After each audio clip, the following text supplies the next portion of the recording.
আকাশের বেশ খানিকটা ওপর দিয়ে আমাকে উড়িয়ে নিয়ে যাচ্ছে। কোথায় নিয়ে যাচ্ছে সেটা বলতে পারবো না। হয়তো সেই কারাগারে, আর না হয়তো বিচারালয়ে। আমার কি অপরাধ সেটা আমি বুঝতে পারছি না।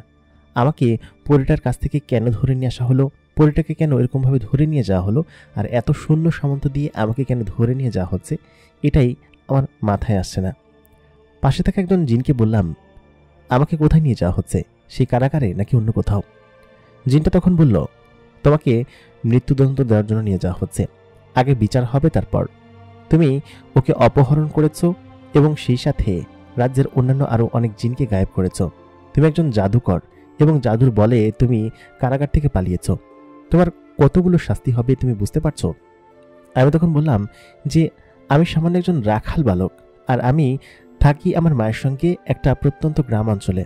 সেখানে থেকে আমি কিভাবে আপনাদের সঙ্গে জাদু করবো, আপনারা কিভাবে এটা করছেন বুঝতে পারলাম না। তখন সেই জিনটি বলে উঠল, তুমি একজন জাদুকর, যদি জাদুকর না হতে তাহলে আমাদের মেয়েকে কিভাবে তুমি এরকমভাবে ব্রেন ওয়াশ করলে, এবং সেই সাথে সে তোমার সব কথা শুনছে, কিভাবে এটা হলো? আর তুমি আমাদের রাজ্যে প্রবেশ করলে কিভাবে? যদিও মেনে নিলাম যে ওর মাধ্যমে প্রবেশ করেছ, তাহলে তো ওদের ব্রেন তোমরা খেয়েছ। আর অ্যালবাটসের ব্রেন পর্যন্ত খেয়েছ। অ্যালবাটস হচ্ছে আমাদের এখানকার সব থেকে প্রাচীন পাখি, তবে তুমি তার সাহায্য নিয়ে সেখান থেকে পালিয়েছ। তুমি আসলে কিভাবে কি করেছো সেটা আমরা সবাই জানি, আর তোমার এখন শাস্তি হবে। এটা ভেবে আমি চুপ করে রইলাম। বললাম, আমি কিছু করিনি, আর আমি পরীটাকে কখনো কোনো কালো জাদু করিনি। আমি তো স্বাভাবিক একজন মানুষ, আর মানুষ হওয়া সত্ত্বেও আমি জিনেদের সঙ্গে কিভাবে পারবো? যদি জাদুকরি হতাম তাহলে এখন এখান থেকে জাদু করে পালিয়ে যেতে পারতাম না। তখন সে বলল, তুমি চুপ থাকো, তোমাকে আগে সেখানে নিয়ে তারপর বিচার কার্য করা হবে, এরপরে বোঝা যাবে যে তোমাকে কি করা হবে। অন্য একটা বাহন আকাশের একদম নিচ সীমানা দিয়ে উঠছে, মেঘের নিচ দিয়ে, প্রায় সীমান্তবর্তী অঞ্চলে চলে এসেছে। পরিমেয়েটি তার বাবাকে বলছে, বাবা, আমাকে ছেড়ে দাও, আমি ওর কাছে যাব, রাখাল বালকের কাছে যাব। আর ও কোনো জাদুকর নয়, আমি ওকে এখানে নিয়ে এসেছিলাম, আর আমি ওকে সমস্ত কিছু করিয়েছি। ও আমার কাছে কখনই আসেনি, আমি ওর কাছে গিয়েছিলাম। তখন সেই সেনাপতির সঙ্গে থাকা মন্ত্রী বললেন, তুমি চুপ থাকো, তোমাকে ও জাদু বল করেছে সেটা আমি বুঝতে পারছি খুব। আর তোমাদের তো পৃথিবীতে যাওয়ার নিষেধ আছে, পৃথিবীতে তো তুমি যেতে পারবে না। ওরা নিশ্চয়ই তোমাকে এশিয়া মায়াপুরী থেকে জাদু করেছে এবং জাদু করে তোমাকে নিয়ে গিয়েছে, যার কারণে তুমি এখন তার কথা ভাবছো। তোমাকে আগে আমাদের অঞ্চলের তান্ত্রিকদেরকে দেখাতে হবে, তোমার উপর থেকে জাদুর বশ কাটাতে হবে, তারপর তুমি এসব জিনিস দিব্যি ভুলে যাবে। তুমি একদম চুপ থাকো, আমি জানি তোমার পর ও বশ করে রেখেছে, সেই বশটা কাটাতে হবে। গাড়িটা প্রায় রাজ্যের সীমানার কাছাকাছি চলে আসলো। সমস্ত সৈন্যরা রাজ্যের ভিতরে ঢুকে গেল এবং পাহাড় বেষ্টিত সেই সমতল মরুভূমির অঞ্চল পেরিয়ে যখন সেই সবুজ ঘাস এবং জঙ্গলের উপর দিয়ে চলে গেল সেই পাহাড়ের চারপাশ অঞ্চল যে রাজ্য ছিল সেই রাজ্যের কাছে, সেখানে যেতেই সমস্ত সেনারা যেন উল্লাস করতে শুরু করলো, কারণ অনেক বছর পর কোন এক জাদুকরকে ধরে আনা হয়েছে এবং ওইখানকার সমস্ত জনগণ ছিল, তারাও বড় দরবার বাইরে আন্দোলন করতে লাগলো যে ওর ফাঁসি চাই এবং মৃত্যু চাই। সকলে এসব বিষয় নিয়ে আন্দোলন করতে শুরু করলো। গাড়ি থেকে তাকে নামিয়ে ভেতরে বিচার কার্য শুরু করা হলো। তাকে একটা কাঠগড়ার কাছে দাঁড় করে রাখানো হয়েছে, আর সমস্ত সভাসদ এবং বড় বড় নেতারা যারা আছে সকলে সেখানে উপস্থিত। তাকে জিজ্ঞেস করা হলো, তুমি এই জিনের দেশে কেন এসেছো এবং কেন আমাদের মানুষজনকে তুমি নিয়ে এরকমভাবে হত্যা করো, এরকমভাবে গায়েব করে দাও এবং তাদেরকে দিয়ে খারাপ সব কাজ করাও? রাখাল ছেলে তখন বলতে লাগলো, আমি এরকম কোনো কিছুই করিনি, আপনারা আমাকে ভুল বুঝছেন। আমি আমি অমকের সঙ্গে এসেছি এবং অমক পুরীর সঙ্গে আমার প্রথম দেখা পেয়েছিল এবং সে আমাকে এরকমভাবে সাহায্য করেছে। আমি তো মায়াপুরীতে আসতে চাইনি, সেই আমাকে নিয়ে এসেছিল, আর সে আমাকে বলেছিল আপনাদের এখানে মানুষ আসা নাকি নিষেধ, এই জন্য সে আমাকে এখানে নিয়ে আসেনি। মায়াপুরীতেই আমরা সেখানে ছিলাম, আপনি হয়তো বিষয়টা বুঝতে পারছেন না। তখন সেখানকার যে মূল বিচারক ছিলেন তিনি বললেন, তুমি মিথ্যা কথা বলছো, তোমার বিরুদ্ধে আজ পর্যন্ত যত কিছু শুনেছি সবকিছুই আমাদের এথিক্সের বিরুদ্ধে যায়। তুমি সর্বপ্রথম মায়াপুরীতে অনুপ্রবেশ করেছ, তারপর মায়াপুরীর সমস্ত পরীদেরকে তোমার বশে এনেছ, তাদের মতো করে তুমি পরিচালনা করেছো, তোমার মতো করে তাদেরকে। তারপর তুমি তাদেরকে সেখান থেকে নিয়ে যাওয়ার আগেই আমাদের সেনারা তোমাকে বন্দি করেছে এবং তোমাকে কারাগারে নিয়ে রাখা হয়েছে। তারপর তুমি সেখান থেকে কারাগার থেকে পালিয়েছ। কিভাবে পালিয়েছ সেটা জানি না, তবে মনে হচ্ছে যে তুমি কারো সাহায্য নিয়েই পালিয়েছ এবং জাদু বলে। এবং তারপরে তুমি আবার মায়াপুরীতে গিয়ে সেই পরিদের সঙ্গে বসেছিলে। এসব কেন?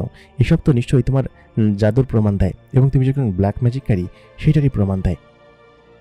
রাখাল ছেলে তখন বলল, এসব আমি কিছু করিনি, মেয়েটাই আমাকে এখানে নিয়ে আসা হয়েছে এবং সমস্ত কিছু করেছে। তার বিচার কার্য চলতে থাকলো। একজন জিন এসে তার উপর সাক্ষ্য দিল, বলল কি যে সে একজন সত্যি জাদুকর।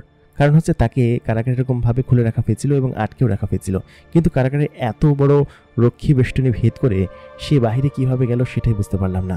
পরবর্তীতে সে কিরকম ধোঁকা দিয়ে আমাদেরকে, তারা কিছুই বুঝতে পারছে না আসলে কি হচ্ছে এইসব। কারণ রাখাল বালক এরকম ঘটনার সম্মুখীন এর প্রথম হলো এবং তার সঙ্গে কি হবে সে কিছুই জানে না। বাইরে উৎসুক জনতারা চিল্লাচিল্লি করছে। অন্য একটা কক্ষে পরিমেয়েটাকে আটকে রাখা হয়েছে। সে সেখানে বারবার তার বাবাকে বলছে, বাবা দরজা খোলো, আমার এখান থেকে যেতে হবে এবং আমি দ্রুত এখান থেকে বের হতে চাই। তোমরা ভুল করছো, ও কোনো খারাপ জিন নয়, ও কোনো খারাপ মানুষ নয়, ও সমস্ত কিছুই ভালো এবং আমি ওকে নিয়ে এসেছিলাম। তাকে আটকে রেখে বাহিরে যাওয়ার পর সেখানে সে চারিদিকে চিৎকার চেঁচামেচি করতে শুরু করলো। সে বেশ খানিকক্ষণ দরজা ধাক্কাধাক্কি করে কোনো সুরাহা করতে পারল না। বেশ খানিকক্ষণ পরে সে খেয়াল করলো তার যেখানে আটকে রাখা হয়েছে সেখানকার একটা জানলা খটখট করে শব্দ করে নড়ে উঠল। তারপর সে যখন জানলার কাছে গেল, জানলাটা কোনোভাবে খুলতে পারছিল না, কারণ এখানকার সমস্ত কিছুই ভিন্নভাবে আটকানো, বাহির কিংবা ভেতর থেকে কোনো কিছুই খোলা যায় না। তারপর সে জানলার কপাটটা অনেক কষ্ট করে খুলল। দেখল গ্রিলের ওই পাশে অ্যালবাটস এবং তার বান্ধবী দাঁড়িয়ে আছে। বলল কি যে, তোকে এখানে বন্দি করে রাখা হয়েছে? অ্যালবার্টাসও বলে উঠল, আরে মালিকা, আপনাকে এখানে বন্দি করে কেন রাখা হয়েছে? আর এসব কি হচ্ছে? আপনারা ধরা পড়লেন কিভাবে? কিছুই তো বুঝতে পারছি না। তারপর সেই মালিকা পরীটা বলল কি যে, কেউ একজন ষড়যন্ত্র করে জানিয়ে দিয়েছে আমাদের ওখানকারই। আমার রাখাল বালককে জানাতে হবে, যেভাবেই হোক ওকে বাঁচাতে হবে এখান থেকে। ওকে বিচার কার্যালয়ে নিয়ে যাওয়া হয়েছে। সমস্ত উৎসুক জনতা কিরকমভাবে ভিড় করে আছে দেখছো না? ওরা নিশ্চয়ই আমার রাখাল বালককে মেরে ফেলবে। আমি ওকে ছাড়া বাঁচতে পারবো না, আমি ওকে খুব ভালোবাসি। এই কথা বলতে বলতেই অ্যালবার্টাস বলল, দাঁড়াও, তোমাকে এখন এখান থেকে বের করার ব্যবস্থা করছি। তাই বলতেই তার ঠোঁট দিয়ে সেই লোহার গ্রিলের উপর টোকা মারতেই সেই গ্রিলটা ভেঙে গুঁড়ো গুঁড়ো হয়ে গেল এবং সেখানে একটা সুড়ঙ্গ পথ তৈরি হয়ে গেল। সাধারণত এসব রুম মন্ত্রপ্রুত থাকে, কেউ বের হতে পারে না, তবে অ্যালবার্টাসের কাছে এই ধরনের অদ্ভুত ক্ষমতা আছে যে সে সবকিছুই করতে পারবে। তারপর সেখান থেকে সেই পরিমেয়টি বেরিয়ে গেল। বেরিয়ে গিয়ে উড়ে দ্রুত গতিতে সেই বিচারালয় ভবনের কাছাকাছি তার যেতে হবে, কারণ সেখানে না গেলে তার রাখাল বালককে নিশ্চয়ই ফাঁসির আদেশ দিয়ে দিবে। খুব দ্রুত সে ওদিকে উঠতে লাগলো। এদিকে ফাঁসির আদেশ প্রায় হয়ে যাচ্ছে, কারণ ফাঁসি না দিলে হয়তো কেউ মানবে না। সমস্ত জিনেরা একদম উৎসুক হয়ে আছে। সমস্ত কার্যক্রম যখন ভেরিফাইড হলো না এ আসলেই একজন জাদুকর এবং জাদুকর করে আমাদের সমস্ত জিনেদেরকে ধরে নিয়ে গিয়েছে, ঠিক তখনই যখন বিচারক তাকে বলবে যে আপনাকে ফাঁসির আদেশ শোনানো হলো, ঠিক তখনই অ্যালবার্টাস, কামেল পরি এবং সে সাথে তার বান্ধবী সেখানে এসে উপস্থিত হলো। বলল কি যে, দ্রুত এখান থেকে সরে দাঁড়াও সবাই, আমার কথা শোনো। সে খুব দ্রুত গতিতে এসে তার রাখাল বালককে তার ডানার ভিতরে চেপে ধরল। বলল কি যে ও কোনো অপরাধ করেনি। সঙ্গে সঙ্গে আশেপাশের সমস্ত রক্ষী জিনেরা তাকে ধরার জন্য আসলো, কিন্তু বিচারক বলল কি যে, দাঁড়াও, ওর কথা শুনিনি আমরা, কি হয়েছে বিষয়টা আসলে বুঝতে পারছি না। আর তুমি কে? তোমাকে চেনা চেনা লাগছে। তখন মন্ত্রী দূর থেকে বলল, তুমি এখান থেকে যাও, তোমাকে ছেড়েছে কে বলো তো? আর তখন মন্ত্রী বলে উঠল যে আসলে ও হচ্ছে আমার মেয়ে, ওকে এই রাখাল বালক মানে হচ্ছে এই শয়তান জাদুকরটা বশ করেছে এবং সেই বশের বশীভূত হয়ে ও এসব কিছু বলছে। আসলে ওকে নিয়ে সমস্ত কল্পকাহিনী, ওকে মায়াপুরী থেকে এই জব্দ করেছে এবং একে নিয়ে পালিয়ে গিয়েছিল আর এই সমস্ত কিছু করেছে। কামেল পরি তখন বলতে লাগলো যে না, এটা আপনারা ভুল বলছেন, আমি ওকে ভালোবাসি এবং ও আমাকে কোনো প্রকার বশ করেনি। আপনাদের যদি সত্যিকারের সন্দেহ হয় তাহলে এখন আমি প্রমাণ করে দিতে পারবো ও কোনো প্রকার জাদুকর নয় অথবা কোনো ধরনের খারাপ কোনো কিছু করেনি। তখন সেই বিচারক বলল, মন্ত্রীমশাই আপনি বসুন, আমি সমস্ত কিছু দেখছি, আর কিভাবে তুমি প্রমাণ করবে সেটা একটু দেখাও আমাদেরকে। সর্বপ্রথম সেই পরিমেয়টি বলল যে আমি এখানে আমাদের সাবেক বিচার প্রধানকে মানে হচ্ছে সাবেক সেনাপতিকে হাজির করতে চাই। তাকে নিশ্চয়ই কোনো কারাগারে নিয়ে যাওয়া হয়েছে, তিনি সমস্তটা কিছু আপনাদেরকে বলবেন। তখন সেই বিচারক আদেশ দিলেন যে সাবেক যে সেনাপতি ছিল তাকে আনা হোক এবং তার কাছ থেকে সাক্ষ্য নেওয়া হবে। খানিকক্ষণ বাদে দুইজন জিন কারাগারে গেল এবং সেখান থেকে কারাগারের সেই জেল দরজা খুলে সেখান থেকে সাবেক সেই সেনাপতি যে কিনা এই সকলকে এতদিন শেল্টার দিচ্ছিল এবং পালাতে সাহায্য করেছিল তাকে নিয়ে আসা হলো।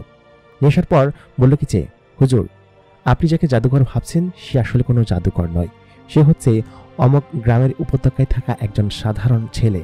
সে একজন রাখাল বালক এবং সে এক প্রকার দুঃখ দুর্দশার মধ্যে দিয়ে যাচ্ছিল। এমতো পর্যায়ে আমাদের যে মন্ত্রীমশাইয়ের মেয়ে আছে কামেল, সে হচ্ছে গিয়ে ওইখানে যাওয়ার পর ওকে দেখতে পায়। সাধারণত এটা খুবই সত্য কথা যে আমাদের এখানকার পরীদের মানুষের দুনিয়ায় যাওয়া নিষেধ, আর জিনেরা চাইলে যেতে পারবে, তবে পরীদের যাওয়া নিষেধ।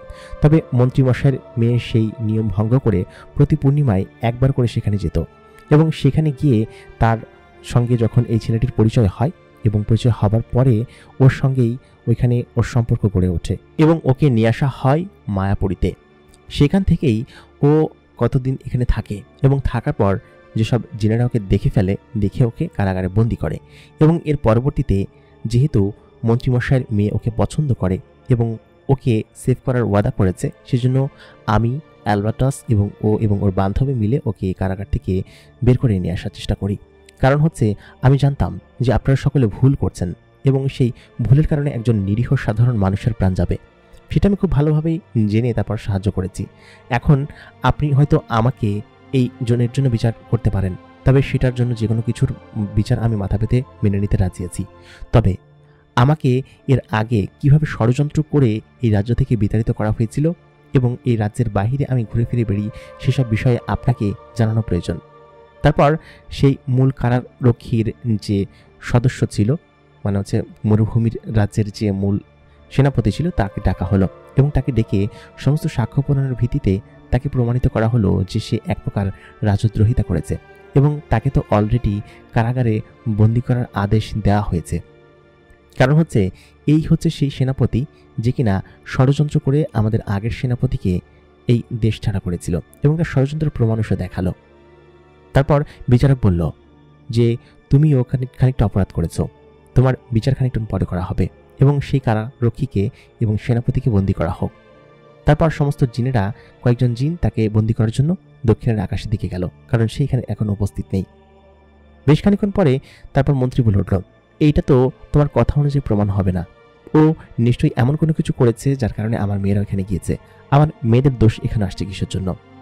তখন কামেল পরি বলল কি যে আমার কাছে আরও প্রমাণ আছে, যদি প্রমাণ চাও তাহলে মায়াপুরীর যে মূল রক্ষী আছে তাকে ডেকে নিয়ে আসো, সে সমস্ত কিছু বলবে। তারপর মায়াপুরীর সেই মূল রক্ষীকে ডাকা হলো। ডাকার পর বলল কি যে আপনি বলুন। সে বৃদ্ধ লোকটা তখন বললেন, এই ছেলেটা আসলে একটা মানুষ, সে কোনো জাদুকর নয়, তাকে আমাদের কামেল মামুনি নিয়ে এসেছিল এবং সেখানে আমাদের সঙ্গে 2 দিন ছিল। সে যদি জাদুকর হতো তাহলে হয়তো নিশ্চয়ই কোনো অপরাধ করত, তবে সে কি কোনো কিছু করেনি। তখন বিচারক বলল, সে তো আপনার উপরও জাদু করেছে, এমনটাই আমার মনে হতে পারে না, কারণ জাদুকররা যে কোনো কিছু করতে পারে। আর এখন সে জাদু করতে পারছে না কারণ এখন সে মূল হেডকোয়ার্টার্সে আছে আমাদের, এখন সে চাইলে কোনো কিছু করতে পারবে না, সে তো আপনার উপর জাদু করতে পারে। তখন সেই রক্ষী বলল কি যে হ্যাঁ সেটা করতে পারে, তবে আমার সেটা মনে হয়নি। তখন সে কাঠগড়া থেকে নেমে গেল।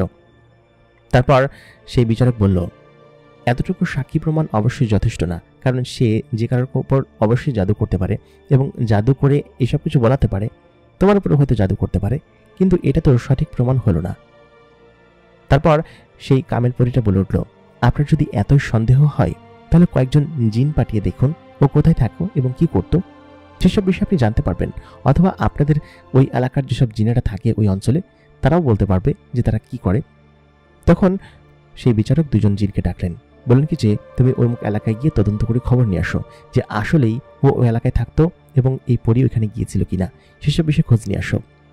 তারপর সে 2জন হাওয়ায় মিলিয়ে গেল, বাতাস হয়ে এবং ধোয়া হয়ে দক্ষিণের দিকে উড়ে চলে গেল সেই রাখাল বালকের মূল ভবনে যেখানে সে থাকত। এদিকে আবার বিচার কার্য চলতে শুরু করলো। তখন কামেল পরি বলল কি যে আমার কাছে সব থেকে শক্তপোক্ত এবং ভারী একটা প্রমাণ রয়েছে, সেটা হচ্ছে আমার আব্বাজান।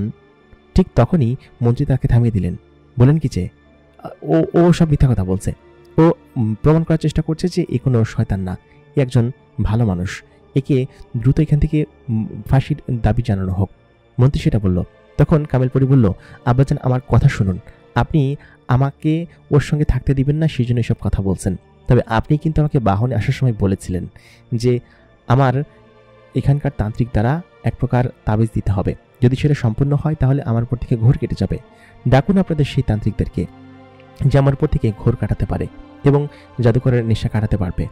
ও যদি আমাকে সত্যি জাদু করে থাকে তাহলে তো সেই নেশা কেটে যাবে, আমি ওকে চিনতে পারবো না। তারপর আপনি চাইলে ওকে ফাঁসি দিবেন না, যা ইচ্ছা তাই করতে পারেন, তখন তো আমি ওকে চিনবও না, তাই না? তখন বিচারক বললেন, হ্যাঁ এটা সত্য কথা, দ্রুত সেই কামেল সেসব তান্ত্রিকদেরকে ডেকে আনা হোক। তারপর সেই তান্ত্রিকদেরকে ডেকে আনা হলো। 4 জন তান্ত্রিক সেখানে বসলো এবং বসে তারপর সেই কামেল পরীটাকে মাঝখানে বসিয়ে তার উপর থেকে জাদুটনা সরানোর সেই দোয়াগুলো পড়তে লাগলো। বেশ খানিকক্ষণ দোয়া পড়ার পরে দেখলো কি যে তার ওপর থেকে কোনো জাদু সরছে না, কারণ মনে হচ্ছে যে তার উপর কোনো জাদুই করা হয়নি। বেশ খানিকক্ষণ ভেরিফাই করার পরে সেই তান্ত্রিকগুলো বলল, মহামান্য বিচারক, ওনার উপর কোনো প্রকার জাদু করা হয়নি, উনি সম্পূর্ণ সুস্থ আছেন। এটা বলে সেখান থেকে তারা প্রস্থান করল এবং সম্পূর্ণ প্রমাণ হয়ে গেল যে এই ছেলেটা আসলে কোনো জাদুকর না।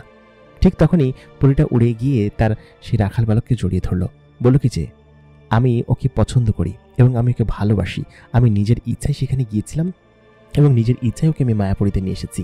জানি এটা আমাদের নিয়ম বহির্ভূত, আপনারা যদি আমাদেরকে শাস্তি দিতে চান তাহলে আমাদের দুজনকেই শাস্তি দিন, এতে আমাদের কোনো আপত্তি নেই। কি তোমার কোনো আপত্তি আছে রাখাল বালক?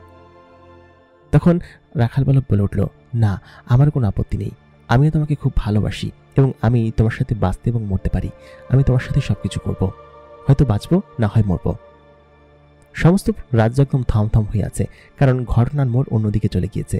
রাজ্যের সকলে ভেবেছিল হয়তো এরা হয়তো জাদুকর এবং জাদু করে আমাদের এখান থেকে অনেক শয়তান জিন নিয়ে গিয়েছে এবং আমাদের এখান থেকে জিন নিয়ে ওরা নানান ধরনের কর্মকাণ্ড করে। ঠিক তখনই সেইখান থেকে সেই 2 জন জিন উড়ে আসলো, বলল কি যে ঘটনা সত্য এবং ওই আমাদের এই পরী ওইখানে গিয়েছিল এবং ওই ছেলেটা ওইখানেই থাকে এবং সে খুবই সাধারণ একজন বালক, সে কোনো জাদুটনাকারী না এবং সে কোনো কিছু করেনি। সকলে তখন চুপচাপ হয়ে গেল এবং প্রমাণিত হয়ে গেল যে সে কোনো জাদুকর না। তবে বিচার এখনো বাকি আছে। তখন সেই পাবলিক প্রসিকিউটর বলে উঠল যে শুনুন, আপনার মেয়ে মন্ত্রীমশাই যেহেতু আমাদের নিয়মের বাহিরে গিয়ে কাজ করেছে, সেহেতু তাকে তো শাস্তি পেতেই হবে। আর এই জিনটা আমাদের এখানে অনুপ্রবেশ করেছে আপনার মেয়ের মাধ্যমে, এটার বিচারও সে পাবে। তবে সেটা কি করবে সেটা মহামান্য বিচারক জানবেন। বলুন মহামান্য বিচারক, কি করা যায়? তখন সেই মহামান্য বিচারক বলে উঠলেন, এটা তো আমাদের বিধিতে নেই যে কোনো জিন অনুমতি ব্যতি রেখে মানুষের দুনিয়ায় যাবে এবং সেখান থেকে কোনো মানুষ আমাদের এখানে নিয়ে আসবে, এটা কোনো নিয়ম নেই। তবে মন্ত্রীমশাই, যেহেতু সে আপনার মেয়ে, আমি আপনার মেয়ে হিসাবে তার বিচার করছি না, আমি বিচার করছি সমস্ত জনতার উদ্দেশ্যে এবং সমস্ত জনতা কি চায় সেসব বিষয় আমি আপনাদের উদ্দেশ্যে বিচার কার্য ছেড়ে দিলাম এবং জনতাই এদের বিচার করবে। কারণ আমি যখন দেখেছি যে এরা একে অন্যকে ভালোবাসে, সেখানে আমি কি বিচার করব? হয়তো এদেরকে আমরা এখান থেকে বিতাড়িত করতে পারবো, আর না হয় এদেরকে 2 জনকে মৃত্যুদণ্ড দিতে পারবো, কিন্তু সেটাও এদের প্রতি অন্যায় হবে। আমি জনতার উপর ছেড়ে দিচ্ছি। জনতা সকলে হয়তো জেনেছে যে এরা 2 জন একে অন্যকে ভালোবাসে এবং এ নিশ্চয়ই কোনো তান্ত্রিক না এবং এ হচ্ছে গিয়ে আমাদের অবশ্যই কোনো ক্ষতি করেনি, তাহলে এদেরকে কি করা যায়? জনতার মধ্যে থেকে কয়েকজন বলল যে এদেরকে ফাঁসি দিয়ে দিন। ঠিক তখনই সেখানে থাকা একজন লোক উপস্থিত হলেন এবং সেই লোকটা বললেন যে এরা যেহেতু একে অন্যকে ভালোবাসে এবং ভালোবাসার খাতিরে এটা করেছে, সেহেতু আমার মনে হয় যে এদেরকে বিয়ে দিয়ে দেওয়া উচিত এবং তারপর এদেরকে সংসার করতে দেওয়া উচিত। বৃদ্ধ লোকটির কথা শুনে বিচারক বললেন কি যে তোমার কথা নোট করা হলো। আর কেউ কোনো কিছু বলবে? কেউ কোনো কিছু বলল না, সবাই থপথপে চুপচাপ হয়ে আছে। ঠিক তখনই সেই সাবেক সেনাপতি বললেন, মহারাজ, আমি একটা গোপন খবর নিয়ে এসেছি, আমার একজন দূত এসে গোপন একটি খবর দিয়ে গিয়েছে, আমি কি আপনার কাছে সেটা বলতে পারি? তখন সে বললেন যে হ্যাঁ বলো। ঠিক তখনই সে বলে উঠল যে আমাদের এই অঞ্চল থেকে যেসব শয়তান জিনেরা মানে হচ্ছে যেসব তান্ত্রিকেরা আমাদের জিনকে ধরে নিয়ে যাচ্ছে, সেটা কোনো মানুষে করছে না বা কোনো জাদুকরে করছে না। বিগত কয়েক মাস ধরে যেসব জিনেরা হারিয়ে গিয়েছে, সেসব জিনেদেরকে আমাদের বর্তমান যে সেনাপতি রয়েছে এই রাজ্যের, সেই সেনাপতি এসব করছে। তখন তিনি বললেন, তুমি কি প্রমাণ করে দিতে পারবে? তখন সেই সাবেক সেনাপতি বললেন, হ্যাঁ আমি প্রমাণ করে দিতে পারবো। তারপর একটা নথি সেখানে দেখানো হলো এবং সেই নথি অনুযায়ী এটা প্রমাণ হয় যে এখানকার জিনেদেরকে এই শয়তান সেনাপতি গায়েব করছে। সঙ্গে সঙ্গে তাকে গ্রেফতার করা হলো এবং বলল, তুমি সত্যি কথা বলো। তখন সে সত্যি সত্যি বলল যে হ্যাঁ, ও কোনো কিছু গায়েব করেনি, গায়েব করেছি আমি। এবং পরবর্তীতে ওকে যখন ফোকাসে আনা হলো তখন আমি ভেবেছিলাম যে আমি বেঁচে গিয়েছি, তবে শয়তানি কার্যক্রম করে কেউ ব্যস্ত পারে না কখনো। তারপর তাকে কারাগারে নিয়ে যাওয়া হলো। চারিদিকে সমস্ত অন্যায় যেন একই সঙ্গে বিচার করা হয়ে গেল। তখন রাজ্যের সকলে বলে উঠল, এই ছোকরার জন্য আমরা সমস্ত সত্য উদ্ঘাটন করতে পেরেছি। এই ছোকরা নিশ্চয়ই আমাদের জন্য খারাপ কোনো কিছু নয়। এবং বেশ কিছু জিন বলে উঠল, ও আজকে থেকে এখানেই থাকবে এবং আমাদের মন্ত্রীমশাইয়ের মেয়ের সঙ্গে ওর বিয়ে হবে। যেহেতু একে অন্যকে ওরা ভালোবাসে, সেহেতু আমরা চাই ওর বিয়ে হোক। সঙ্গে সঙ্গে সমস্ত জনতারা চিৎকার দিয়ে উঠল এবং স্লোগান দিয়ে উঠল যে হ্যাঁ, আমরা চাই ওদের বিয়ে হোক, আমরা চাই ওদের বিয়ে হোক। তখন সেই জজ বলে উঠল যে জনগণের কথাই শিরোধার্য। সকল জনগণ যেহেতু একটা কথাই চাইছে, তাহলে ওদের বিয়ের ব্যবস্থা করি। মন্ত্রীমশাই, আপনার কি আপত্তি আছে কোনো? তখন মন্ত্রী বলে উঠলেন, এতে আমার ঘোর আপত্তি আছে। আমি কখনোই চাইব না যে আমার মেয়ের জামাই কোনো মানুষ হোক। সে সাধারণ একজন মানুষ, আর সে আমার মেয়ের থেকে অনেক ছোট। সে একজন মানুষ এবং হয়তো 20-25 বছরের ছোকরা হবে, কিন্তু আমার মেয়েকে বিয়ে করার মতো যোগ্যতা তার আছে। তখন কামেল পরি বলে উঠল, আমি একে ভালোবাসি এবং ও আমাকে ভালোবাসে, এটাই ওর যোগ্যতা। আর দেখছো না তুমি সমস্ত জনতা কি চাচ্ছে? তুমি এরকম করছো কেন বাবা? তখন জিনের সর্দার বলে উঠল, সকল জনতা যা চাইছে সেটাই হবে এবং আগামী শুক্রবার সকলের উপস্থিতিতে ওদের বিয়ের অনুষ্ঠান সম্পন্ন করা হবে এবং এটাই হচ্ছে আমার বিচার এবং এটাই প্রতিষ্ঠিত করা হোক। সাথে সাথে কোর্ট মন্তব্য করা হলো এবং সমস্ত শয়তান যারা ছিল তাদেরকে বন্দি করে কারাগারে নিক্ষেপ করা হলো। তার মানে এতদিন এই রাজ্যে যত অঘটন ঘটছিল সব এই দুই রাজ্যের সেনাপতি করেছে এবং নিজেদের লোকই করেছে। রাজা এবং মন্ত্রী একে অন্যের সঙ্গে কথা বলা করছিল এইসব নিয়ে। তারপর সেই সাবেক সেনাপতিকে ডাকা হলো। বলল কি যে, তোমাকে আমরা ভুল বুঝেছিলাম এবং তুমি আমাদের সমস্ত ভুল সঠিক করে দিলে। আজকে থেকে তোমাকে আমাদের নতুন সেনাপতি হিসেবে নিযুক্ত করা হলো এবং তুমি এতদিন কোথায় ছিলে? তোমাকে আমরা একবার খুঁজেছি কিন্তু পাইনি। তখন সে বলল, মহারাজ, আমি আপনার অনুগত্যই সবসময় ছিলাম এবং রাজ্যের আশেপাশেই ছিলাম। আজকে খুব ভালো একটি কাজ আপনি করেছেন। এই ছেলেটি খুবই ভালো এবং আমাদের মন্ত্রীমশাইয়ের মেয়ের জন্য আসলেই উপযুক্ত। ছেলেটি খুব সাহসী এবং সবকিছুই খুব ভালোভাবে মেনটেন করতে পারে। আমার মনে হয় যে ছেলেটি আমাদের এখানে খুব ভালোভাবে মানিয়ে নিতে পারবে। তারপর সমস্ত জনতা একে একে নিজেদের বাড়িতে ফিরতে লাগলেন। ওদিকে সমস্ত অপরাধীদেরকে কারাগারে নিক্ষেপ করা হলো এবং কোর্টের সমস্ত মানুষজন, সমস্ত জিনেরা এক এক দিকে চলে গেলেন। ওদিকে পরীটা তার রাখাল বালককে জড়িয়ে ধরে বসে আছে। বলল কি যে, সত্যি আমি তোমাকে শেষ পর্যন্ত অর্জন করতে পেরেছি আর আমি তোমাকে সত্যি খুব ভালোবাসি। চলো আমরা নতুন জীবন শুরু করতে যাচ্ছি। তারপর সে রাখাল বালককে নিয়ে উড়ে একদম উপরের দিকে চলে গেল। সে অনেকটা উপরে গিয়েছে। রাখাল বালক বলল, আহা, আমি তো পড়ে যাব। কিন্তু সে তার বুকের সঙ্গে খুব শক্ত করে তাকে জড়িয়ে ধরে রেখেছে। বলল কি যে, কোথাও যেতে পারবা না। তোমাকে যেহেতু আমি মৃত্যুপুরী থেকে ফিরে নিয়ে এসেছি, সেহেতু এখান থেকে তুমি কি পড়ে যাবে সেটাই ভাবছো? অবশ্যই সেটা না, এবং সেরকম কোনো কিছু হবে না। সঙ্গে সঙ্গে তার আশপাশে অ্যালবার্টাস উঠতে লাগলো। বলল কি যে, অভিনন্দন রাজকুমারী, অভিনন্দন, আপনার জন্য অভিনন্দন। তারপর সে অ্যালবার্টাসকে ধন্যবাদ দিতে লাগলো। বলল কি যে, তোমার জন্যই আজকে এটা সফল হয়েছে অ্যালবার্টাস। তুমি আমার সত্যি খুব ভালো বন্ধু এবং আমি তোমাকে অনেক পছন্দ করি। তুমি সবসময় আমার পাশে এরকমভাবে থেকো। রাখাল বালক তখনও বলছে যে, আরে পড়ে যাবো তো, কারণ এত উপরে এর আগে কখনো এরকমভাবে ওড়া হয়নি। সে তার ডানা দিয়ে ঝাপটে ধরে রেখেছে এবং তার বুকের সঙ্গে এমনভাবে চেপে ধরে রেখেছে যেন তার বুকের ভেতরে একদম মিশে যাচ্ছিল। খানিকক্ষণ বাদে তারা উড়ে একটা ফাঁকা জায়গায় আসলো। এটা রাজ্যের একদম পাশের পাহাড়ে এবং খুব সুন্দর একটা জায়গা। সেখানে খুব বিশাল আকৃতির একটা লেক রয়েছে এবং পাশাপাশি অ্যালবার্টাস এবং তার বান্ধবী আসলো সেখানে। সেই লেকের পাড়ে বসতেই বলল কি যে, রাখাল বালক, তোমার বাঁশির সুর অনেকদিন শোনা হয় না। এতদিন তোমাকে আমি ভেবেছিলাম যে হারিয়েই ফেলবো। সেদিন যখন আমি ভাবলাম যে রাত্রেবেলা তোমার সঙ্গে দেখা করে তোমাকে আমার মনের কথাটা বলবো, কিন্তু সেটা বলতে পারিনি। তার আগেই তোমাকে অপহরণ করে নিয়ে যাওয়া হয়েছিল। আমি জানো খুব ভয় পেয়েছিলাম সেদিন, তুমি কোথায় গেলে? ভেবেছিলাম হয়তো বাড়িতে চলে গিয়েছ, কিন্তু তোমাকে যে এরকমভাবে আটকে রাখা হয়েছে সেটা আমি এখানে আসার পর জানতে পারলাম, এবং সত্যি সত্যি তোমাকে আমি অর্জন করতে পেরেছি।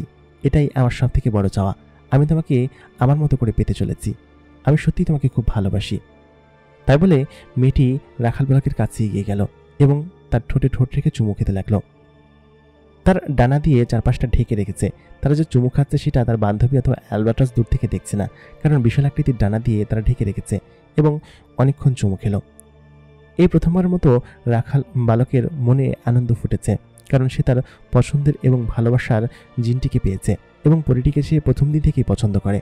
কিন্তু সে হয়তো মুখ ফুটে তার কথা বলতে পারত না যদি পরিটা নিজে না বলতো। তবে যা কিছু হয়েছে সবকিছু ভালোর জন্যই হয়েছে। তারা একে অন্যকে জড়িয়ে ধরে আছে। তখনই অ্যালবার্টাস বলল, রাজকুমারী আর কতক্ষণ জড়িয়ে ধরে রাখবেন? এবার ওর সেই বাঁশির সুর শোনা যাক। তুমি বলেছিলে না ও নাকি খুব সুন্দর করে বাঁশি বাজায়, দেখি ওর বাঁশির সুর শুনি। তখন রাখাল বলল, আমার কাছে তো বাঁশি নেই, আমি কিভাবে বাজাবো? অ্যালবার্টাস তখন হাওয়ায় হাত ঘোরাতেই একটা বাঁশি তার কাছে উপস্থিত হলো। বলল কি যে, এই তো তোমার বাঁশি, এটাই তো তোমার বাঁশি, তাই না? রাখাল ছেলে বলল, হ্যাঁ, আরে এটাই তো আমার বাঁশি, দেখি। তাই বলে সে বাঁশিতে সুর তুলতে লাগলো। কি করুণ সেই সুর! চারিদিকে পাখিরা যেন খেলাধুলা করছে। সেই সুর শুনে সকল পাখিরা তার আশেপাশে ভিড় জমালো। সকল প্রজাপতি, সকল গঙ্গা ফড়িং এবং সমস্ত প্রাণীরা যেন তার আশেপাশে নাচানাচি করছে। কি সুন্দর সেই সুর, কি করুণ সুর! সেই সুর ছড়িয়ে গেল এই পাহাড় থেকে ওই পাহাড়ে। সমস্ত প্রাণীরা একত্রে এসে নাচানাচি করতে শুরু করলো। বেশ খানিকক্ষণ পর তার সুর সে ছাড়ল এবং সমস্ত পশু পাখি এবং সমস্ত জিনেরা যেন তাকে দেখে একদম হাতে তাল দিতে লাগলো। বলে কিছু, বাহ, খুব চমৎকার তো। তারপর সকলে তাকে ধন্যবাদ দিল এবং একে একে তাদের নিজেদের কাজে চলে গেল। বেশ খানিকক্ষণ পর রাখাল বালক বলল, আমাকে আমার বাড়িতে ফিরে যাওয়া উচিত। আমার বাবা মাকে অবশ্যই এ কথা জানানো উচিত। বাড়িতে আমার মা এবং ছোট বোন রয়েছে। ওকে না জানালে হয়তো ওরা রাগ করবে, অথবা ওরা আমাকে কতদিন দেখে না। আমি বাড়িতে যেতে চাই। তখন রাখাল ছেলে এই কথা বলতেই পরীটা বলল, হ্যাঁ, আমিও যাব, আর তোমার মাকে অবশ্যই আমি বলবো, আর আজকে সত্যি সত্যি আমি দেখা দিব, কারণ আজকে আমার আর কোনো কিছু করতে বাধা নেই। তখন অ্যালবার্টাসকে বলল, তোমরা চলে যাও, আমি ওইখানে যাই। তবে বিচারক যে আমাদেরকে মাফ করে দিয়েছেন এটার জন্য আমি অনেক খুশি, কারণ হচ্ছে আমাদের এইখানকায় এরকমভাবে মানুষ আসা নিষেধ ছিল এবং মানুষের দুনিয়ায় যাওয়া নিষেধ ছিল। তবে তিনি আমাদের ভালোবাসার খাতিরে এটা মাফ করে দিয়েছেন এবং আগামী 2 দিন পরে আমাদের বিয়ে। কি আনন্দ, তাই না? রাখাল বালক বলল, হ্যাঁ, চলো এখন আমরা যাই। তখন সে একটা বাহনে চড়ে উত্তরের দিকে রওনা দিল, যেখানে রাখাল বালকটা থাকে। বেশ খানিকক্ষণ আকাশে ভাসার পর তাদের ঘরটা সে দেখতে পেল। বহুদিন পর তার নিজের ঘর দেখে আসলে খুব ভালো লাগছে। কতদিন পর নিজের বাড়িতে ফিরছে সেটা মনে নেই, তবে বেশ খানিকটা সময় কেটেছে মাঝখানে। তারপর সে যখন তার বাড়ির কাছাকাছি এসে নামলো, তখন দেখলো তার মা উঠানে বসে কোনো কিছু একটা করছে আর তার বোন খ্যার কাটছে। তখন তার বোন তার দিকে তাকাতেই বলে কি যে, আম্মা, ভাই আসছে, আমার ভাই আসছে। একথা বলতেই তার মা তার দিকে তাকালো এবং দৌড়ে এসে কান্না করে বলল, তুই এতদিন কই গেছিলি বাবজান? তোর নিয়ে কত চিন্তা হয় আমার। পেছনে দাঁড়িয়েছিল কামেল পরীটি। রাখাল বালককে জড়িয়ে ধরে রেখেছে। তারপর কামেল পরীকে পেছনে দেখে বলল, এই মেয়েটাকে এবং একে কোত্থেকে নিয়ে আসছিস? তখন মেয়েটি কাছে এসে বলল, আম্মা, আমি আপনার হবু বউ। একথা বলতেই রাখাল ছেলের মা বলল কি যে, কি বলছো? রাখাল ছেলে বলল, হ্যাঁ মা, আমি এতদিন ওদের ওইখানেই ছিলাম আর অনেক কাহিনী ঘটেছে, তোমাকে সবকিছু বলবো। তার আগে ক্ষুধা লেগেছে, খেতে দাও তো। তোমার হাতের রান্না কতদিন খাই না। এই জেলখানার খাবার খেতে খেতে আমার একদম মুখে একদম অন্যরকম কড়া পড়ে গিয়েছে। তখন মা বলল যে, জেলখানা মানে কিছু বুঝতে পারছি না। তখন পরীটা বলল, আম্মা, আমি আপনাকে সমস্ত কিছু বলছি, আগে খাবার দিন, ওকে খেতে দিন, আমিও খাবো, আজকে আপনার হাতে খাবো। তারপর ওকে খেতে দেওয়ার পরে ও তড়িঘড়ি করে খেতে লাগলো এবং পরিমেয়েটা বলতে লাগলো যে, আম্মা, আমি আপনাকে আম্মা বলছি কিসের জন্য জানুন? আর আমি আপনার হবু বউ কিসের জন্য? আমি কিন্তু কোনো মানুষ নই, আমি কিন্তু একটা পরী, সেটা জানেন আম্মা? একথা বলতেই মা বলে উঠল যে, কি ব্যাপার, পরী মানে? অবশ্য তোমাকে দেখে মানুষের মতো এতটা ওরকম স্বাভাবিক মনে হচ্ছে না, তবে আমি আসলে কিছু বুঝতে পারছি না। তখন পরিমেয়েটা বলে উঠল যে, এরকম এরকম শুরু থেকে ঘটনা হয়েছে এবং শুরু থেকে শেষ পর্যন্ত সমস্ত কাহিনী তার মা এবং বোনকে খুলে বলল এবং বলল, আগামীকাল মানে পরশুদিন আমাদের দুজনের বিয়ে এবং আমি আপনাকে নিতে এসেছি। আপনাদের আর কোনো দুর্দশা থাকবে না। যদিও আমি শুরু থেকে চেয়েছিলাম যে আপনাদের দুর্দশা কেটে যাক, যদিও ওর সঙ্গে বিয়ে না হতো, তাও আমি এটাই চাইতাম যে ওর সঙ্গে আমার সমস্ত সম্পর্ক যেন ভালো থাকতো সবসময়। তবে আমাদের সমস্ত রাজ্যের লোকই চেয়েছে যে আমরা বিয়ে করি, এবং আমাদের সকলকে ওরা দোয়া করেছে আপনাকে আজকে আমাদের সঙ্গে যেতে হবে। সমস্ত কিছু আমি দেখে নিব এখানকায়, বুঝতে পেরেছেন? তারপর সেই জিনটা এবং আশেপাশের সমস্ত যেসব লোকজন ছিল, সমস্ত জিনের উপস্থিতিতে তাদেরকে গাড়ি বহর করে ওই রাত্রেবেলা ওইখান থেকে জিনের জগতে নেওয়া হলো, যেখানে ওরা থাকতো। সেই চারপাশে পাহাড় বেষ্টিত বিশাল আকৃতির এক শহর। শহরের সমস্ত ইটগুলো এবং সমস্ত জিনিসপাতি দেখে রাখাল বালকের মা এবং বোন অবাক হয়ে গেল। বলল কি যে এরকম কোনো জায়গা হতে পারে? আমি তো এর আগে কখনো দেখিনি, আমার কাছে সবকিছু স্বপ্নের মতো মনে হচ্ছে। তাদেরকে ভেতরে নিয়ে যাওয়া হলো এবং মন্ত্রী এবং তার পাশাপাশি জিনের সর্দারের সঙ্গে তাদেরকে বসানো হলো। বলল কি যে আপনাদের ছেলে আমাদের রাজ্যের অনেক উপকার করেছে এবং এই কারণে আমরা সিদ্ধান্ত নিয়েছি যে আমাদের মেয়ের সঙ্গে বিয়ে দিব। তবে মন্ত্রীর মুখ একটু বেজার, সেটা দেখেই বোঝা যাচ্ছে, কারণ কোনো মানুষের সঙ্গে নিশ্চয়ই তার মেয়েকে সে বিয়ে দিবে না, এই জন্যই সে একটু বেজার। তবে সে সর্দারের কথা তো আর ফেলতে পারে না। তারপর সে তাদেরকে অভিনন্দন জানিয়ে বলল, আচ্ছা ঠিক আছে, আপনারা তাহলে আপনাদের কক্ষে গিয়ে ঘুমিয়ে পড়ুন। রাখাল বালক পরিমেয়েটি এবং তার সাথে আরো দুজন দাসী গিয়ে তাদেরকে তাদের রুম দেখিয়ে দিল। বলল কি যে এটা হচ্ছে আপনাদের শোবার ঘর এবং আপনারা এখানে থাকতে পারবেন। তারা ভেতরে গিয়ে সত্যি অবাক হয়ে গেল। বলল কি যে মা, এখানে কোনো কিছু চাইলেই তুমি বলবে, দাসীরা সবসময় আছে। হ্যাঁ, আর এখন থেকে আমরা এখানেই থাকবো। রাখাল বালকের বোন বেশ খুশি, কারণ এরকম একটা জায়গায় আসতে পেরে তাকে বেশ দামি দামি জিনিস দেওয়া হয়েছে এবং এখানে সমস্ত কিছু খুব দামি দামি খাবার, সমস্ত কিছু খুব দামি দামি, এসব জিনিস দেখে সে খুব খুশি হয়েছে। আর একটা পরীর সঙ্গে তার ভাইয়ের বিয়ে, এটার থেকে ভালো কিছু আর কি হতে পারে। খুব ভালো লাগছে তার এখানে থেকে। দেখতে দেখতে মাঝখানে 2 দিন পার হয়ে গেল এবং বিয়ের দিন ঘনিয়ে আসলো। যেদিন তাদের বিয়ে, সমস্ত রাজ্য যেন এক অন্যরকম সাজে মেতে উঠেছে, কারণ এর আগে এরকম কখনো হয়নি যে কোনো মানুষের সঙ্গে এরকম ধুমধাম করে বিয়ের অনুষ্ঠান হয়েছে। সমস্ত রাজ্যের যেসব জিনেরা আছে তারা একে একে করে বাড়ির দিকে ফিরে আসছে, মানে যেখানে সাজানো হয়েছে, এবং সমস্ত রাজ্যবাসীকে দাওয়াত করা হয়েছে খাওয়ার জন্য। এত বড় একটা বিয়ের আয়োজন এবং আশেপাশের কয়েক তল্লাটের মহল্লার সমস্ত জিন সর্দারকেও দাওয়াত করা হয়েছে এখানে এসে খাওয়া দাওয়া করার জন্য, এবং সকলে এখানে উপস্থিত হয়েছে। বিয়েবাড়ির একটা বিরাট আয়োজন করা হয়েছে, কারণ হচ্ছে এখানে মানুষ এবং একটা জিনের বিয়ে হচ্ছে, আর মন্ত্রীর বিয়ে বলে কথা। সেখানে সেই ছেলেকে, মানে হচ্ছে রাখাল বালককে, সুন্দর একটা জামা পরিয়ে এবং পরিমেয়েটাকে আরও সুন্দর একটা জামা পরিয়ে বসিয়ে রাখা হয়েছে। একে একে সকলে আসছে এবং তাদেরকে অভিনন্দন জানাচ্ছে, বলছে যে তুমি হচ্ছ প্রথম কোনো মানুষ যে কিনা আমাদের জামাই হতে চলেছে, এবং এটা আমরা সাদরে গ্রহণ করছি। আমাদের মেয়েকে খুশি রেখো, এবং নানান ধরনের উপহার দিয়ে যাচ্ছে। রাখাল ছেলেটি তার জীবন হয়তো সার্থক করতে পেরেছে, কারণ সে তার পছন্দের পরীকে বিয়ে করতে পেরেছে এবং এত বড় একটা বিপদ থেকে উদ্ধার হয়ে এখানকার জামাই হচ্ছে। আসলে বিষয়টা বেশ ভাবনার বিষয়।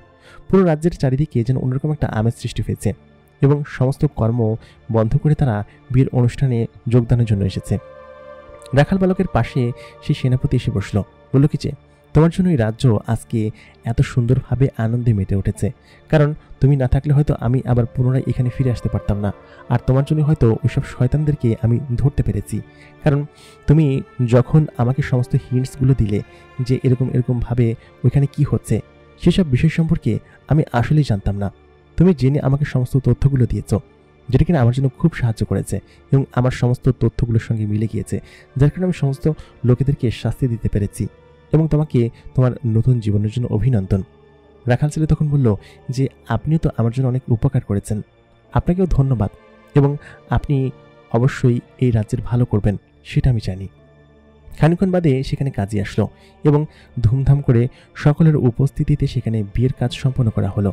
তারা বেশ খুশি এবং আনন্দিত, কারণ এত আনন্দিত হয়তো তার জীবনে কোনোদিন রাখাল বালক হয়নি। শেষে তো পরিমেয়টিও বেশ খানিকটা খুশি এবং সকলের সামনে এলান করে দেওয়া হলো, আজকে থেকে এই রাজ্যের সমস্ত দায়ভার এবং মন্ত্রিত্ব এই ছেলেটার উপর যাবে আমার বাবার অবর্তমানে, মানে হচ্ছে মন্ত্রীর অবর্তমানে, এবং পরবর্তীতে মন্ত্রিত্বর দায়িত্ব নিবে এই ছেলেটি, কারণ এ খুবই বুদ্ধিমান এবং মানুষের থেকেও অনেক বেশি ভালো কিছু জানে এবং জিনেদের মতো অনেক কিছুই করতে পারে সে। এবং আমি জানি জিনেদের এখানে থাকতে থাকতেই সে সমস্ত কিছু শিখে যাবে এবং জানতে পারবে। এই কথা শুনে মন্ত্রীর মুখ যেন আরও কালো হয়ে গেল, কারণ সর্দার এরকম একটা আদেশ কিভাবে দিলেন এবং তার একান্ত ব্যক্তিগত সচিবালয়ে তাকে কাজ করার জন্য এখন থেকে দেওয়া হলো। মানে সেখানে সে সমস্ত বুদ্ধিমত্তার কাজ করবে এবং তার সভায় বুদ্ধি প্রদান করবে, কারণ সে জানে যে মানুষদের নাকি বুদ্ধি রয়েছে। তারপর সকলে একে একে তাদের বাড়িতে ফিরে যেতে লাগলো। অনুষ্ঠান যেন ধুমধাম করে ফেলছে। রাখাল ছেলে এবং পরিমেয়েটাকে বাসর ঘরে ঢোকানো হলো। বাসর ঘরে যাওয়ার জন্য সে একদম সম্পূর্ণরূপে প্রস্তুত। এই প্রথম হয়তো কোনো মেয়ের এত কাছাকাছি সে যাবে এবং তার খুব নার্ভাস লাগছিল। বাসর ঘরে নিয়ে যাওয়ার পর লাইট বন্ধ করে সমস্ত দরজা আটকে দিয়ে সে বিছানায় গেল এবং বিছানায় গিয়ে বলল কি যে, দেখি আমার পরিবউটাকে কেমন লাগছে দেখতে।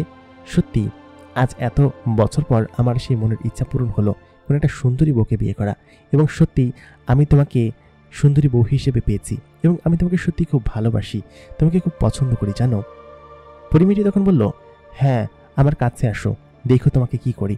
তুমি আমাকে আগে বলতে পারোনি যে তুমি আমাকে ভালোবাসো, আমাকে কেন বলতে হলো, আর আমাকেই কেন এত পাগলামি করতে হলো? রাখাল ছেলে তখন বলল যে, আমি জানতাম যে তুমি আমাকে ভালোবাসো, তবে তুমি তো একটা পরী, তোমাকে আমি এই কথা কীভাবে বলি বলো? তবে আমি বলে দিতাম যদি এসব কাহিনী না হতো, সত্যি সত্যি তোমাকে বলে দিতাম। আর সবেমাত্র প্রেমের একটা নতুন অধ্যায় শুরু হয়েছে আর তখনই এইসব কাহিনী ঘটলো। এসব কি ঘটার কোনো দরকার ছিল বলো? আমাদের প্রেমের সম্পর্ক কত সুন্দরভাবে আগাতো, তাই না?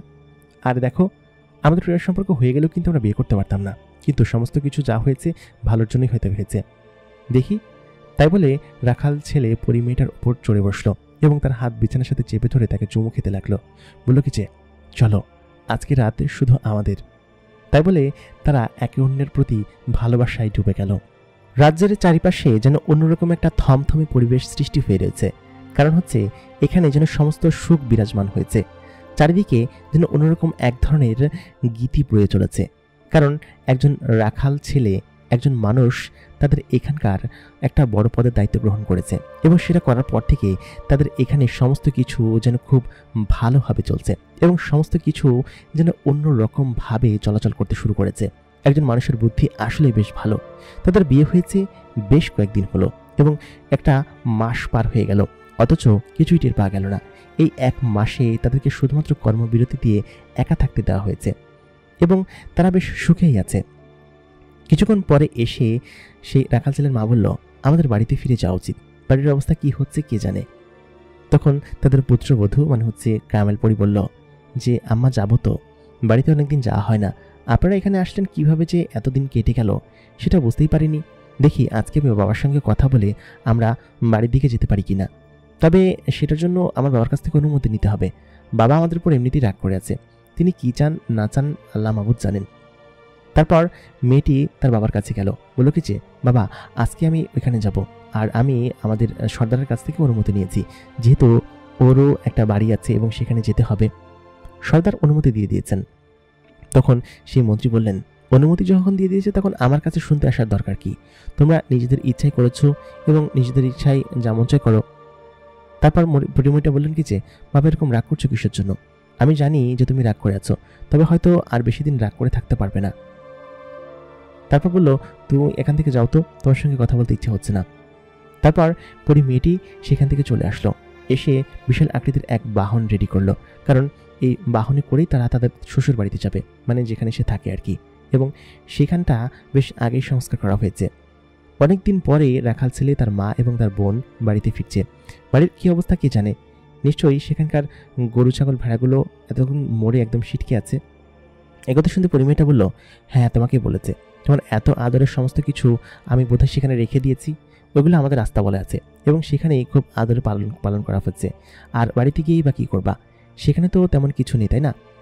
তখন রাখাল ছেলে বলল যে, না তেমন কিছু নেই, তবে সেখানে আমি বড় হয়েছি, আমি চাই যে সেখানেও থাকবো, আমি এখানেও থাকবো। সর্দার সেটা মেনে নেবেন। আমি সর্দারের সঙ্গে সেদিনকে রাজদরবারের কথা বলেছিলাম আর একটা প্রস্তাবনা নিয়ে তার সঙ্গে কথা হচ্ছিল, সব মিলিয়ে তিনি সমস্ত কিছু মেনে নেবেন। তবে দেখি সেখানে গিয়ে তো আমাদের বাড়িঘর তো ঠিক করতে হবে, সমস্ত কিছু ভেঙে চুরে গিয়েছে হয়তো, শুনেছি সেখানে নাকি ঝড় হয়েছে, একজন জিনের কাছ থেকে শুনেছিলাম। তখন পরিমেয়েটা বলল, আগে চলোই না, দেখতে পাবে। তাদের বাহন যখন আকাশ ভেদ করে মাটির কাছাকাছি নেমে আসলো, তখন আচমকা ওইদিকে তাকিয়ে অবাক হয়ে গেল, কারণ তাদের যে বাড়িটা ছিল সেই বাড়ির চারপাশে বিরাট এক দেয়াল দিয়ে ঘেরা। সে তখন বলল, হাই আল্লাহ, আমরা না থাকা অবস্থায় এখানে এরকম দেয়াল দিয়ে কে ঘিরেছে? এবং খানিকক্ষণ ভালোমতো খেয়াল করে দেখলো সেখানে একটি বিশাল আকৃতির প্রাসাদের মতো ভবন সৃষ্টি হয়েছে। তখন সে বিলাপ করতে লাগলো যে, দেখেছো, তোমাকে বলেছিলাম না যে আমরা এখানে ছিলাম না, এবং এখানে নিশ্চয়ই মোড়ের লোকজন দেয়াল এরকম দিয়ে নিশ্চয়ই বাড়ি তৈরি করে ফেলেছে। তখন পরিমেয়টি বলল, তুমি তো আসলে বোকা আছো, মোড়ল এত দ্রুত এটা করবে কিভাবে? তুমি দেখো কি বড় প্রাসাদ, এটা কি ওর দ্বারা করা সম্ভব? তখন রাখাল ছেলে বলল, আসলে তো না, কিন্তু এত বড় একটা প্রাসাদ এখানে তৈরি হলো কিভাবে, কিছু তো বুঝতে পারছি না। তখন সেই মেয়েটি বলল, মানে রাখালের স্ত্রী পরীটা বলল, এটা তোমার শ্বশুরের তরফ থেকে, মানে শ্বশুরবাড়ির তরফ থেকে একটা উপহার, এবং তোমাদের বাড়িটা ভেঙে এখানে বিশাল আলিশান প্রাসাদ তৈরি করা হয়েছে, এবং তোমার প্রাসাদ দেখার জন্য দেখো কত মানুষজন এখানে ভিড় করেছে। তখন সে সেখানে সেই গাড়িটা নিয়ে নামলো এবং সকলের সামনে উপস্থিত হলো।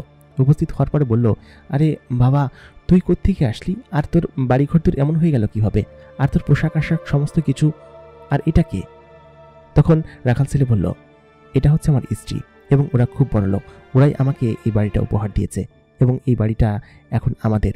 তোমাদের কারো যদি কোনো সমস্যা থাকে তোমরা এসে আমাকে বলবে, তোমাদের যে কোনো সমস্যার সমাধান আমি করব। একথা বলতে বলতেই একজন এসে রাখাল ছেলের কাছে বলল, বাবসান, আমার কিছু টাকা দে, আমার খাবারের খুব অভাব, বাড়িতে তোর দাদা অসুস্থ। তখন সে তার পকেট থেকে 2টা স্বর্ণমুদ্রা বের করে তার হাতে দিল, বলল কি যে, এটা নিয়ে বিক্রি করে তারপর তোমাদের সমস্যার সমাধান করো। এবং সেখানে যত লোকজন ছিল প্রত্যেকে একটা একটা করে স্বর্ণমুদ্রা দেওয়া হলো, এবং বলল কি যে, এগুলো তোমরা নিয়ে তোমাদের সমস্যার সমাধান করো। তারপর সে ঘরের ভেতরে চলে গেল। ভেতরে গিয়ে দেখলো বিশাল আকৃতির এক প্রাসাদ তৈরি করা হয়েছে সেখানে, এবং এত বড় আকৃতির প্রাসাদের মালিক যে সে কোনোদিন হতে পারবে সেটা সে কল্পনা করতে পারেনি, এবং সত্যি তার খুব ভালো লাগছে। তারপর তারা ভেতরে গিয়ে আনন্দ উল্লাস করতে লাগলো, তার ছোট বোন বিশেষ করে। সেখানে বেশ কিছু রক্ষী জিন এবং পাশাপাশি বেশ কিছু দাসী রাখা হয়েছে, কারণ এখন থেকে পরিমেয়টা এখানেই থাকবে। সে তার মন্ত্রী এবং তার বাবা মন্ত্রী এবং সেই সর্দারের কাছ থেকে অনুমতি নিয়ে এসেছে, এবং সর্দারই মূলত এখানে ওদেরকে এই বাড়িটা করার অনুমতি দিয়েছে, এবং বাড়িটা জিনের মাধ্যমে করে দিয়েছে। রাখাল ছেলের যেন আনন্দের সীমা রইল না, এবং সে বেশ খুশি হয়েছে। একদিন সন্ধ্যার দিকে সে বাড়িতে ফিরল। বাড়িতে ফেরার পর সে বলল কি যে, কী ব্যাপার, তুমি এরকমভাবে বসে আছো কিসের জন্য, আর আশেপাশে তোমার দাসীরা হাত পা টিপে দিচ্ছে, কোনো সমস্যা, অসুস্থ তুমি? তখন দাসীদেরকে বলল, তোমরা এখান থেকে যাও, ওর সঙ্গে আমার কথা আছে। তারপর পরিমেয়টা বলল, কি হয়েছে, কিছুই তো বুঝতে পারছি না, এরকমভাবে শুয়ে আছো কিসের জন্য, আর আশেপাশে তো খাবার, তুমি তো এরকমভাবে খাবার খাও না, কি সমস্যা? তখন পরিমেয়টা বলল, সমস্যা তো আছেই, বিরাট সমস্যা। রাখাল ছেলে বলল, আচ্ছা কি সমস্যা বলো তো, এরকম ভনিত করো না, আমার কিন্তু খুব টেনশন হচ্ছে, কোনো কিছু হয়েছে? তখন মেয়েটা বলল যে, হ্যাঁ হয়েছেই তো, তুমি বাবা হতে চলেছ। এই ঘটনাটা আমি আমার বাবাকে জানিয়েছি, সে খুব শীঘ্রই এখানে আসছে। আমি বলেছিলাম না যে আমি যদি মা হই তাহলে আমার বাবা নিশ্চয়ই রাগ করে থাকতে পারবে না, নিশ্চয়ই সে তার নাতিকে দেখার জন্য এখানে চলে আসবে, কারণ আমি তার একমাত্র মেয়ে। বাবা আসছে। একথা শুনতে রাখাল ছেলে খুব খুশি হয়ে গেল এবং পরিমেয়টাকে শক্ত করে জড়িয়ে ধরল। সেজন্য এই এলাকার একজন দানবীর হয়ে উঠেছে। তার ঘরে আরেক দানবীর আসতে চলেছে, এবং সেটা মানুষ এবং পরিশ্রমণে জন্ম নেওয়া এক অলৌকিক সন্তান। প্রিয় দর্শক, আমাদের এই সিরিজ গল্পের শেষ নাম্বার এপিসোড কেমন লাগলো আপনাদেরকে সবাইকে জানাতে ভুলবেন না। আশা করি আপনাদের গল্পের শুরু থেকে শেষ পর্যন্ত প্রত্যেকটি এপিসোডই ভালো লেগেছে, এবং এই পর্যন্ত আপনারা অবশ্যই আমাদেরকে বেশি বেশি করে সাপোর্ট করেছেন, এবং আপনারা এই গল্পকে অনেক বেশি ভালোবাসা দিয়েছেন। সেজন্য আপনাদের সকলকে জানাচ্ছি অসংখ্য ধন্যবাদ। আপনারা এই গল্পের প্রথম সিজন দেখে ফেললেন, দ্বিতীয় সিজনে অবশ্যই আপনাদের মতামতের উপর নির্ভর করছে যে দ্বিতীয় সিজন আসবে কিনা, কারণ আমি এই গল্পের এপিসোডগুলো যখন আনছিলাম আপনারা অনেকেই আমাকে বলেছেন যে দ্রুত এপিসোডগুলো আনতে। আমি আপনাদেরকে টার্গেট দিয়েছিলাম 200-300 কমেন্ট করার জন্য। তো আপনারা অবশ্যই বেশি বেশি করে এই ভিডিওতে কমেন্ট করবেন। এই গল্পের ফুল এপিসোড খুব শীঘ্রই আসবে, এবং সেই ফুল এপিসোডেও আপনাদেরকে অবশ্যই মিনিমাম 500 কমেন্ট না করলে পরবর্তী সিজন হয়তো আমি আনবো না, এবং পরবর্তী সিজনে কি হবে সেটা জানতে হলে অবশ্যই কিন্তু আমাদের সঙ্গে থাকতে হবে এবং আমাদেরকে বেশি বেশি করে সাপোর্ট করতে হবে। এবং এই ভিডিওর কমেন্টে আপনারা লিখুন যে সিজন 2 চাই এবং খুব শীঘ্র চাই, সেটা খুব শীঘ্রই আপনাদের জন্য আনা হবে। তো আশা করি গল্পটি আপনাদের কাছে ভালো লেগেছে এবং গল্পের পরবর্তী অংশে কী হতে চলেছে সেটা অবশ্যই অজানা রয়েছে এবং সেটা জানতে হলে অবশ্যই আমাদের সঙ্গে থাকতে হবে। এতক্ষণ কণ্ঠে আমি আর যে ইমরান আপনাদের সঙ্গে ছিলাম গল্প পাঠে, এবং আপনারা দেখছেন দ্য মেগা বক্স প্রাইম। আপনারা আমাদের চ্যানেলটাকে বেশি বেশি করে সাবস্ক্রাইব করুন, সাপোর্ট করুন। আমাদের চ্যানেল অলরেডি 29,000 সাবস্ক্রাইবার হয়ে গিয়েছে। দ্রুত 100কে সাবস্ক্রাইবার পূরণ করতে সাহায্য করুন, যাতে করে নতুন নতুন গল্প আপনাদেরকে উপহার দিতে পারি। সেই সাথে আমাদের অবশ্যই সাথে থাকুন। দেখা হচ্ছে পরবর্তী এপিসোডে নতুন কোনো স্বাভাবিক গল্প অথবা সিরিজ গল্প নিয়ে অথবা কারোর জীবনের ঘটনা নিয়ে, সত্য ঘটনা নিয়ে। ততক্ষণ পর্যন্ত সবাই ভালো থাকবেন, সুস্থ থাকবেন এবং আমাদের সঙ্গে থাকবেন। ধন্যবাদ সবাইকে। খোদা হাফেজ।